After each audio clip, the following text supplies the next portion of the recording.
I have answered this several different times before, but I've gotten a lot of new people, so I'm going to answer it again. My first two babies were born in Indiana, and I was pregnant with their little sister when their dad got deported. We moved to Mexico while I was pregnant with her, and while I was living over there, I crossed the border, and she was born in El Paso, Texas. Next was my fourth baby, and that was Cecilio. I was also living in Mexico and going to doctor's appointments in El Paso, Texas. He was actually a high-risk baby. They told me that he was going to be born and there was going to be an issue with his kidneys and he was going to need to go into surgery immediately after his birth. This was all during COVID. So I ended up going to a doctor's appointment and they were supposed to give me a COVID test and then I was supposed to have a C-section. My first three babies were born C-sections, so this one had to be a C-section as well. When I went in for my COVID test to have his C-section, I started feeling some discomfort walking across the border, like over the bridge. So I mentioned it to my doctor because it continued the whole time. It was like cramping. I've never had a baby naturally at this time, so I didn't know it was contractions. It was contractions, I just didn't realize it. I mentioned it to my doctor. She kind of just ignored me. She was like, oh, your baby's not going to come naturally. You've had all these C-sections. This one will be a C-section too. And she sent me home. So I ended up going home, and when I went home that night, I was in labor, but I never realized it.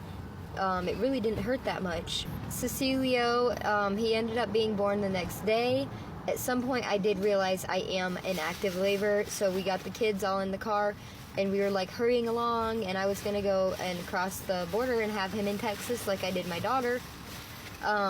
It did not end up happening. At some point, like, I realized, like, this kid is coming now. I felt his head, so I knew he was coming. He ended up being born in a car. He actually pulled into the hospital as he was coming out because there's a hospital kind of close to the border, and we realized we were not going to make it to the border. During COVID, everybody is standing outside of this hospital because you couldn't get in, so Jose had to get out of the car. He had to go through this long line of people that are waiting to get seen by a doctor, probably, I would assume, because they're all standing outside. He had to go and get help. A nurse came out, and he pulled Cecilio the rest of the way out because he was only really like halfway out, and he got a wheelchair, and a whole bunch of people got to see me and Cecilio go get wheeled into the hospital. The baby came out okay, but my placenta attached itself to my C-section scar. So when I went into the hospital, they actually had to go inside me with a pair of scissors that was probably about a foot long and cut the placenta from the C-section, which was actually like, that was pretty fucking traumatizing.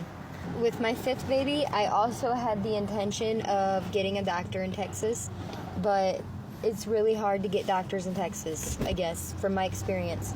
Even with my son prior, it took me forever to get a doctor. When I called to get appointments set up, because I knew I was pregnant with my fifth baby, he was supposed to be born in June, and nobody would take me because they were all full for the month of June. So that was really the reason that she was born at the house. I knew it was going to be very hard to find a doctor in the United States and Mexico that would be willing to do a VBAC after having 3 C-sections, and then also having an incident where the placenta attached to my scar. The home birth with my daughter went completely perfect. Everything was just exactly how it should have been. I loved having a home birth. I loved being able to be in the comfort of my own home, not having to be in the hospital. It was amazing, not having to be hooked up to IVs. I would also like to add that there was nothing wrong with my son's kidneys.